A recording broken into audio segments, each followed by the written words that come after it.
Good afternoon, everyone. Today I'll be discussing about my project called How is the Weather? In this project, it's based on a web server using Visual Studio Code to create a website that would allow me to enter the name of a city or country to tell me what is the current temperature and the weather.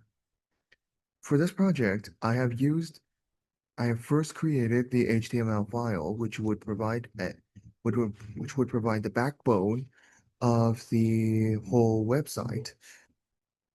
And in this t- in this coding, I have put in container it will be where it will show the title of the project and where I can type in the name of the location and where it a text telling asking me to input the name of the location, or also known as enter a city.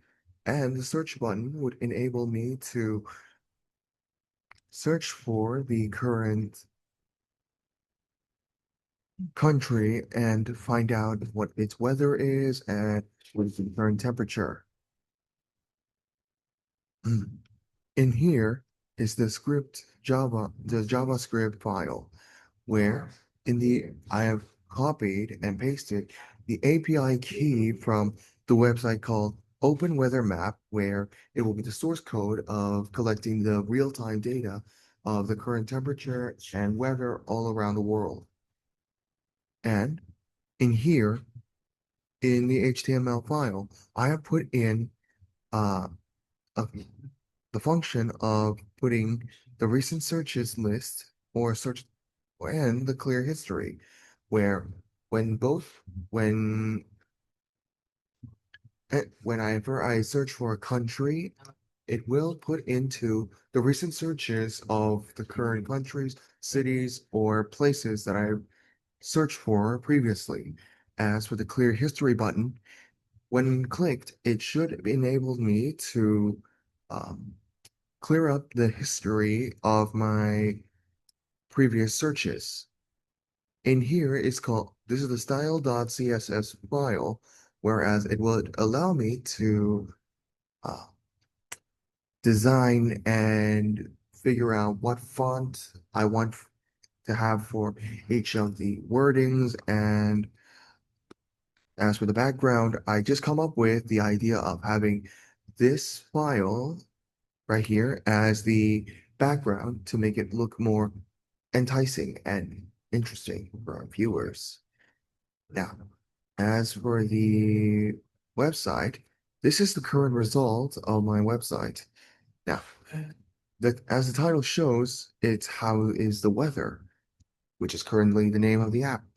Now, by entering the name of a city like Tokyo, let's say Tokyo, and I click enter, it should show me the current temperature, which is 27 degrees Celsius, and the current weather is broken clouds. Now, if I were to search for another, like New York City, it would show me uh, would currently show me the current temperature and its weather. And in the bottom here, recent searches, it shows me the list of name of places that I've searched for previously. And by clicking on one of them, such as an example would be Tokyo, it would return to my previous search for the weather and current temperature of Tokyo. And by clicking on clear history, then the recent searches, the list of recent searches would be erased, deleted.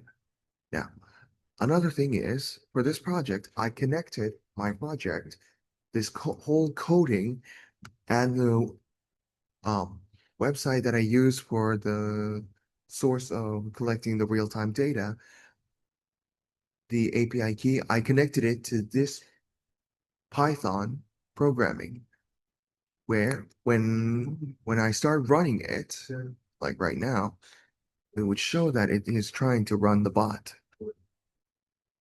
And when the bot and when this sign bot is running shows, that means that by clicking on slash weather, and say, I want to look for the uh, temperature and weather of Los Angeles, should show me the current temperature, which is, well, 21.1 degrees Celsius with the weather being an overcast clouds. So why did I want to make this project? And who is the target? I wanted to make this project because I see that most people who only watch television news, they sometimes tend to forget what is the current temperature the of where they are or wherever their location is at. So in order for them to be able to be up to date with the data or what is the temperature of their location, I would allow them to use this website or to use the bot on Telegram in order for them to be able to keep track of the current temperature, the weather, so they are more prepared and they have all the items needed to counter the weather. And why I made this is so that to assist anyone who has difficulty in being prepared with facing the temperature or how to face the current weather. That is all from me, everyone. Thank you for watching. My name is Michael Wijaya, and I am a student at ATMI.